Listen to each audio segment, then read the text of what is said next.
What's up, YouTube? Angry Jackalope, Rob Ricks here. I'm going to tell you a little more of a serious story. This is time my brother got shot. And it was a very traumatic experience, but I asked if I could share this, and he's like, fucking go for it. Now, granted, at that time, me and my brother didn't really, we didn't get along very well. We kind of tolerated each other, but we would get in little stupid arguments all the time. We were at school, and I remember coming down and seeing him fighting like 3 or 4 Filipino dudes. I can't remember. He was fighting them, and they were messing with one of his friends, and he beat the shit out of like 4 dudes. And I think he got in trouble for it, and he was supposed to be grounded. Well, my mom went out of town. She went out of town for a conference or something, and he was supposed to be grounded. But he told my dad there was a DJ battle he wanted to go to. My dad said, go ahead, you can go. I said, you know what? I had a bad feeling in my stomach. I said, Tone, don't go. You know, I got a bad feeling, man. He's like, fuck you, man, I'm going. So he went. I went to work. I was working 2 jobs. My dad went to work. And so my brother had a car, we had the other car. So I took my dad to work. I went to work. And then after I was working, I'd pick him up. So I picked him up late at night. We were coming home. Phone's ringing. I don't think we had cell phones then. This is pre-cell phones. I think I had a pager at the time. So my dad picks up the phone. My stepdad's black. If you guys are new and haven't seen some of the previous episodes. So my dad's black, and he's picking up the phone. He's talking. And he turns gray for a second. So like the blood ran out of him, and the brown turned kind of an ash gray. And he starts screaming at the phone, next time fucking start with that, you idiot. He hangs the phone up. And he goes, your brother's fine, but he's been shot. And I'm like, oh shit. So we fucking haul ass over to Sutter Medical. And we get there, and I see the car. And there's fucking bullet holes. Like 3 fucking bullet holes, and I look inside and there's feathers everywhere. Blood all on the passenger seat. And we go into Sutter, and I see my brother. He's laying on his gurney on this fucking drop cloth. Like the plastic you use when you paint.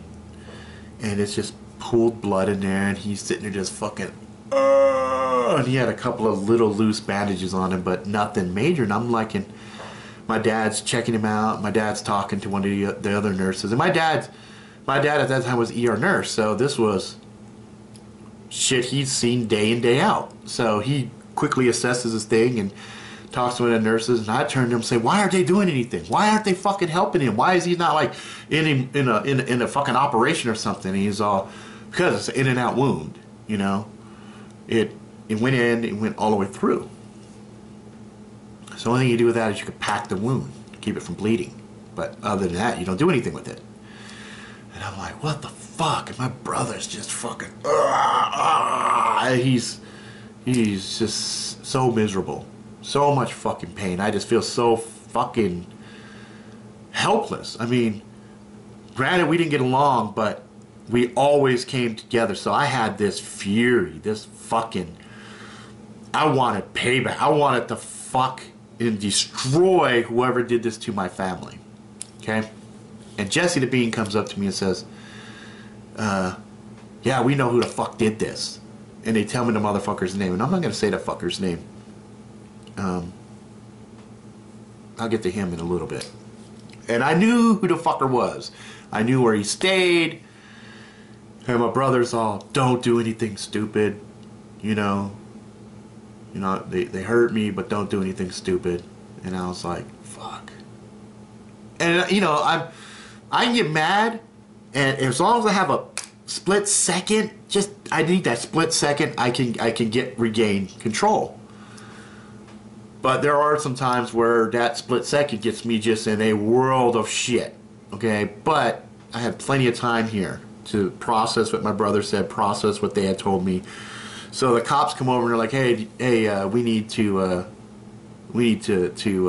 ask you if you know anything about it, because they don't know anything, you know, because the guys wanted to go fucking get payback. So anyway, tell the cops what I know, and they all head out. All right, now, so here's what happened. So my brother goes to the DJ concert, and he's with 4, I think, of his friends. I know Joey was there, I think, and Jesse was there. I think the other 2 might have been Josh and one other kid. I think there was a total of 5. My brother and 4 of his friends. So they go to see this concert, and they're having a grand old time until these fucking Filipino dudes walk up to my, you know, I think my brother was leaving, and they drove next to my brother and did this. Now, that's fucking stupid. This shit's stupid to me, because in Star Trek, this is fucking live long and prosper, right?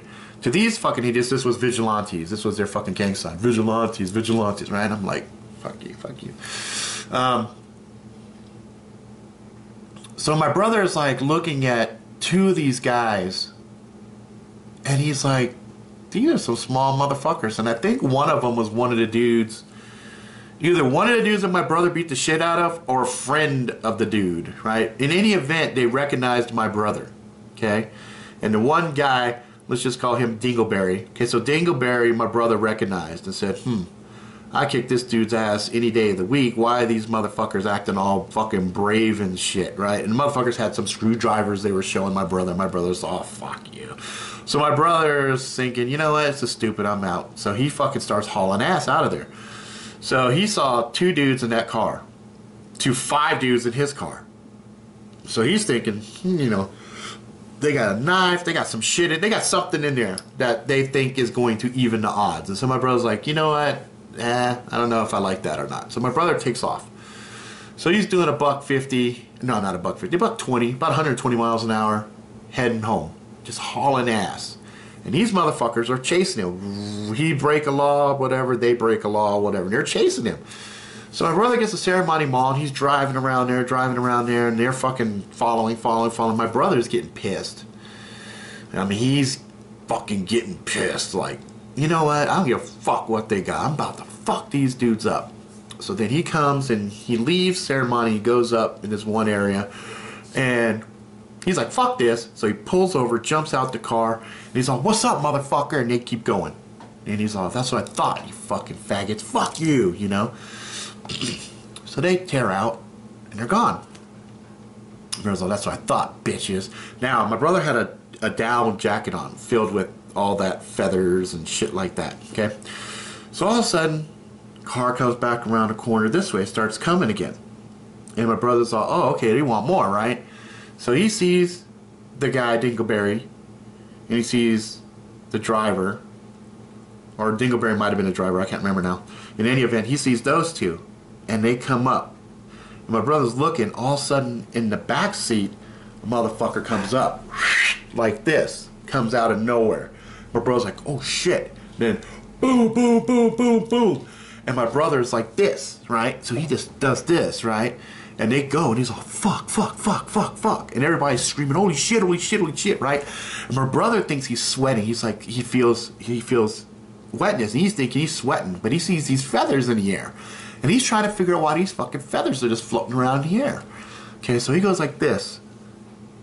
And he comes back, and he sees blood. And he's like, oh shit, I've been shot, right? So he tells his friends, none of which can drive a stick shift, okay? Hey motherfuckers, I got shot.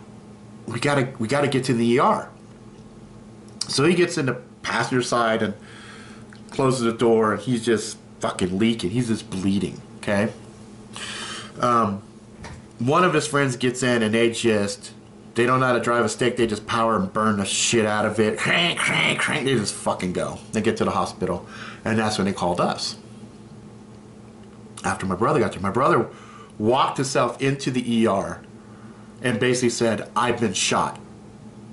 And then they came and they got him, and they took the jacket off and the feathers and all the other bullshit. And they did whatever they did. I don't know. And so he got shot. So what happened was that move that he did saved his life, because what happened is the dude came up and boom, if he didn't do this right when he saw that, the bullet would have hit him here, okay? But he juked, and as he did, it hit here, went along his skull, came out, blew out part of his ear, spun him around. As he came this way, the second bullet hit down there, came up through here, came out this area right here. Missed his collarbone by that much, just went through muscle. That's the in and out, okay?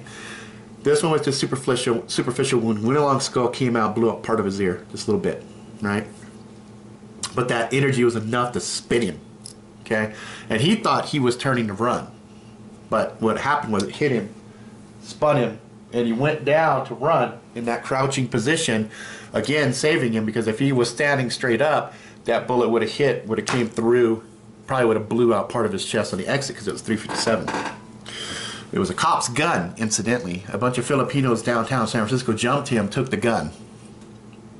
So, cops asked me, you know, cops get the information. They go to the motherfucker's house. These idiots are passed out drunk in the car. The shooter is in the back. He's got the gun sitting right on him. So they arrest them all and they all go to jail. Dingleberry was underage, so I guess a couple years later, he was 18. I saw him in the mall. I made eye contact with him, and he had a bunch of motherfuckers with him. Even though he was surrounded by a bunch of motherfuckers, he was still a little bitch. He was still fucking scared shitless. I could see it in his eyes like this. But I knew they were packing. I wasn't about to fucking get lit up and fucking ventilated inside of a fucking mall, so I went my own way. And I didn't ever have a chance to deal with that motherfucker one-on-one ever again. Because after that, I kind of moved out of the area and was really just doing my own thing. And my brother had to deal with the after effects of that injury. And it changed him profoundly in a lot of ways. He had really bad PTSD,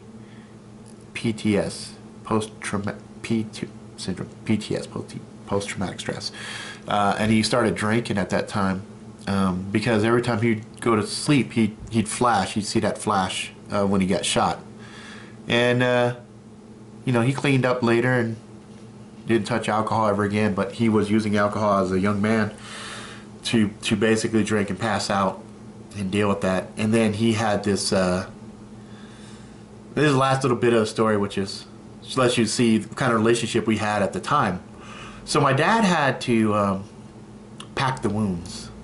And basically when you pack a wound, you're taking gauze and you're sticking it in, and you're basically ramming it in with this Q-tip, okay? And then once the gauze is filled to a certain point, then you put a light bandage on there.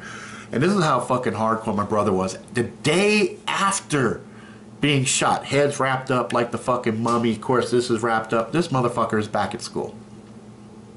He's back at school. You know what I mean? Back at school. He's like, fuck it. Oh, mother, you can't kill me. You can't kill me. Motherfuckers can't kill me. He got fucking hard as shit after that. And I remember I came out and I was eating cereal.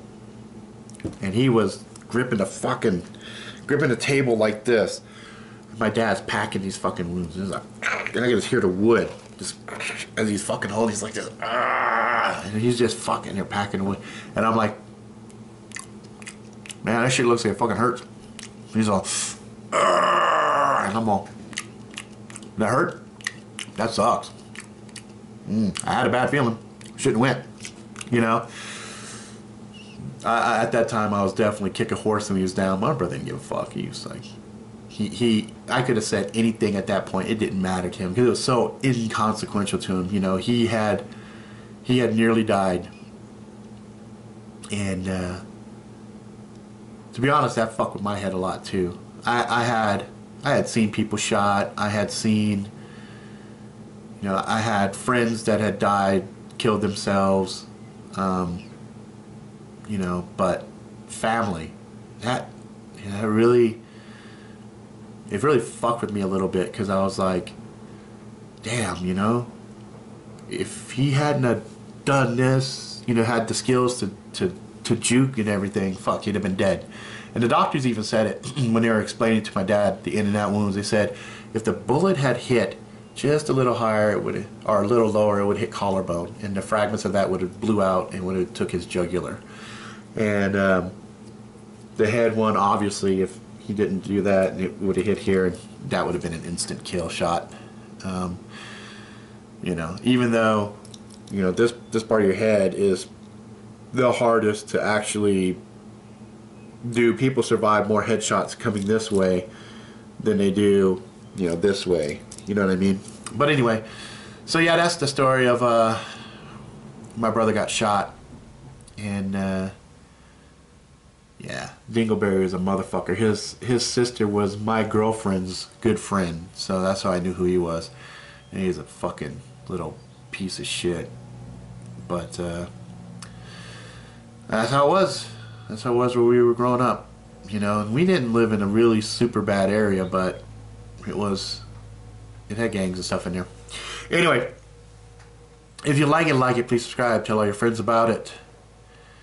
Be good to each other. Until next time.